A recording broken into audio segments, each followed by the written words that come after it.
ایک دفعہ انگلی کے اشارے سے ابو لہب نے کہا تھا نبی پاک کو آپ کا ہاتھ ٹوٹ جائے، اللہ نے فرمایا تبت یدا ابی لہب و تب، تو کہتا ہے میرے نبی کا ہاتھ ٹوٹ جائے تیرے دونوں ٹوٹ جائیں گے۔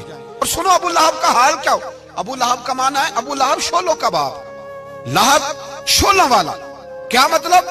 ابو لہب اتنا حسین و جمیل تھا کہ اس کے جو رخسار تھے شولوں کی طرح چمکا کرتے، اتنا خوبصورت تھا، لال سرخ رنگ تھا، خوبصورت آدمی۔ عرب میں جب غربت تھی تو اس کے گھر میں اس وقت بھی 2 اینٹیں سونے کی تھی، اتنا مالدار آدمی اور سردار تھا سارے مکے کا۔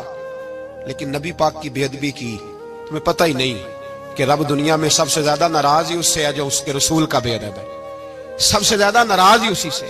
ابو لہب نہ گیا بدر کے موقع پر، ڈر گیا، کہنے لگا میں نے نہیں جانا، مکے میں رہ گیا، نہ گیا جہاد کے لیے، مسلمانوں کے خلاف نہ نکلا۔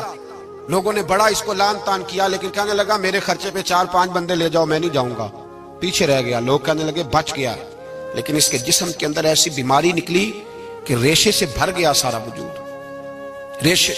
اس کے بچوں نے لے جا کے ابو لہب کو پیچھے ایک حویلی تھی مکے کے باہر، اس میں بند کر دیا، چیختا تھا، چلاتا تھا، بند کر دیا اس کو لے جا کے وہاں پیچھے۔ اور جب اس کو بند کر دیا کمرے میں تو چلاتا تھا، چیختا تھا، کوئی مجھے بچاؤ، کوئی پانی پلاؤ۔ دروازہ توڑ کے باہر نکلا تو چوک میں مر گیا ابو لہب، اتنی بدبو آتی تھی کہ کوئی قریب نہیں جاتا تھا۔ چوک میں لاش پڑی تھی، یہ ہے میت کسی بے ادب کی، منہ دکھانے کے قابل نہیں، ان کے دشمن پہ لعنت خدا کی، رحم پانے کے قابل نہیں ہے۔ چوک میں لاش پڑی ہے، تبت یدا ابی لہب و تب، چوک میں پڑی ہوئی ہے، کوئی قریب نہیں جاتا۔ اس کے بیٹوں سے لوگ جا کے کہنے لگے تمہارا باپ تھا، شرم کرو۔ ایک ملازم کو پیسے دیے اس کے بیٹے نے، کہا گڑھا کھودو اور میرے باپ کو رسی کے ساتھ پکڑ کے اس میں پھینک دو۔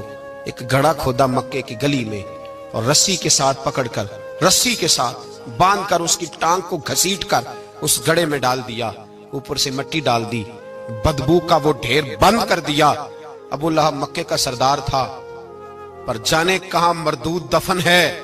لیکن میانی صاحب کے قبرستان میں جاؤ، میانی صاحب کے قبرستان میں وہ علم الدین جسے اپنا نام بھی نہیں لکھنا آتا تھا، ہزاروں لوگ روزانہ اس کی قبر پہ کھڑے ہوتے ہیں اور رسول اللہ کی نعتیں سناتے ہیں۔